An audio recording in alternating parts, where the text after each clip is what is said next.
already made one of these talking about the offense. Now we get to talk about this amazing, wonderful defense we have up in Minnesota right now. So they rank 31st in points per game at 34. Well, points allowed per game at 34. Yards per play, 6.1. That's 23rd. Pass yards, 292.3. 30th, 69.8%. 25th. They ranked 5th in touchdowns allowed at 12 and 18th in interceptions at 2. 103.5 rating, 21st. Pressure percentage, 11%. That's 30th. Sack percentage, 2.8, 31st. Rush yards per game, 147.7, 26th. Yards per carry, 4.1. That's 12th. Not horrible. Touchdowns allowed through the air, 4. That is 20th. Now, I know it's easy to look at the overall rankings like that, but what I've gone ahead and done is we're going to look at some splits here. First, second, third, and fourth down splits mainly. First through third down. But, their average yards gained on first down is 7.04. That's the average yards gained on first down on this defense. That's a problem.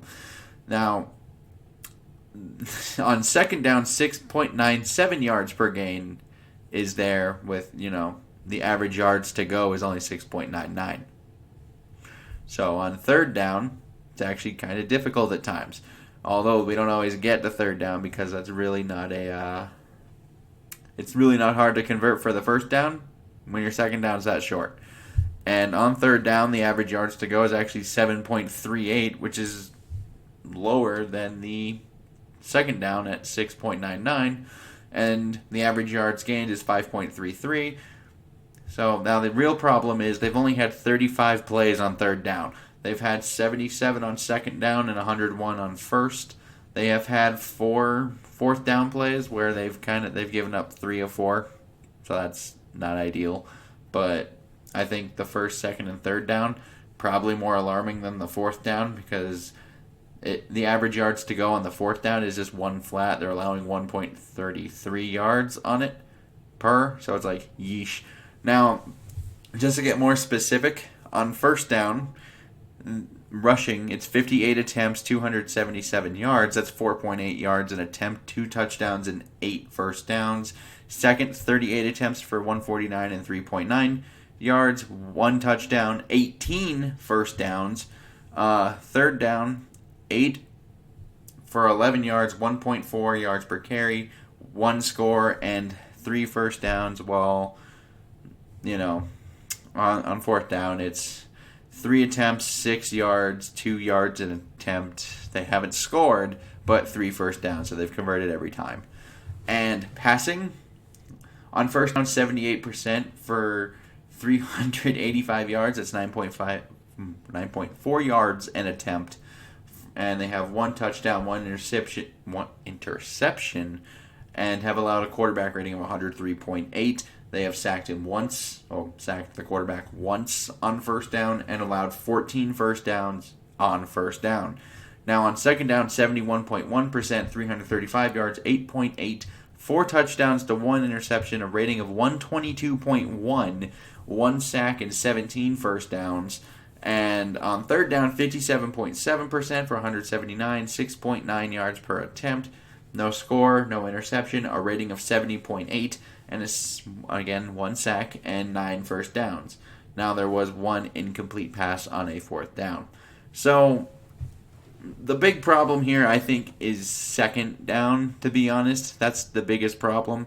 And I've even divided this up into the percentage of the first downs that were given up. Like on first down, there's 22 total first downs. So they have given up a first down on first down 21.8% of the time. Now on second down, this has happened 45.4% of the time. That is ridiculous.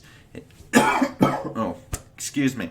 But that is ridiculous because essentially what we're saying is half the time they are actually getting a first down on second down. So it doesn't really matter that they have a 34.3% on third down, which is actually pretty good. It's actually really good. But the problem is they only have 35 plays on third down on defense. That's a significant problem. And I know a lot of people want to point to the offense and just be like, "Oh, we need this to change," which is true. The guards need to kind of change on that side, and that's where the big problem is because, blocking, quickest route to the quarterback.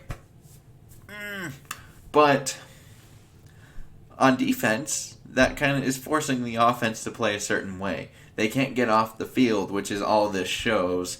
And I was thinking, as I was making the offense one, should probably make one for the defense. And defensively, they're just not winning first or second down. Both of them are being kind of extreme losses. Because second down is the big problem in terms of their converting for first downs.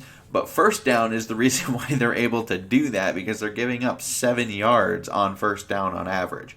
So something's got to give there, and it's a significant problem. They need to kind of shore that up, and I'm really not sure if they can because they're just missing so many bodies.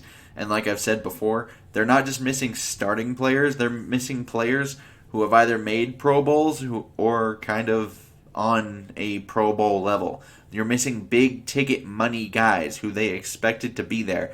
And we kind of know with the salary cap, when you have a lot of big money guys, what's the depth like? Looks like this. This is what the depth looks like.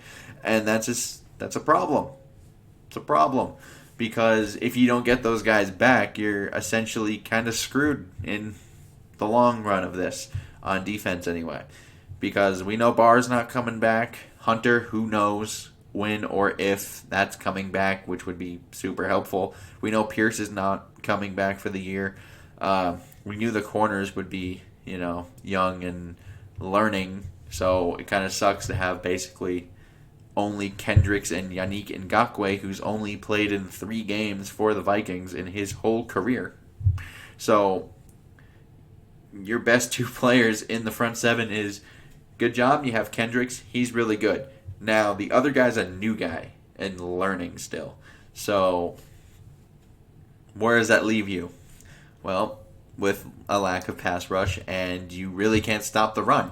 So that's when you get these kinds of problems where they can't get off the field. And when you can't get off the field, your offense plays like how they are, which is they kind of play reckless, and they feel like they need to score 45 points in order to win the game. It's a lot of pressure. A lot of teams don't win that way. There's some teams out there like the Ravens and the Chiefs who are capable of maybe averaging 40 points a game, but that's not because they're forced to. That's just because they're that good. When you're forced to, you tend to be more reckless. You tend to take more risks than you should. Not necessarily the good calculated kind we like. More like, we need to throw this ball up there because if we don't, there's no chance of winning. And that's kind of what's going on right now. And I know the offense looks bad at times, but this defense is why the offense looks bad. A lot of people tend to forget these things work in tandem. So it is what it is. I'd like you guys to leave your thoughts, comments, opinions, all that good stuff down below. And, like and subscribing, super helpful. And until next time, I bid y'all adieu.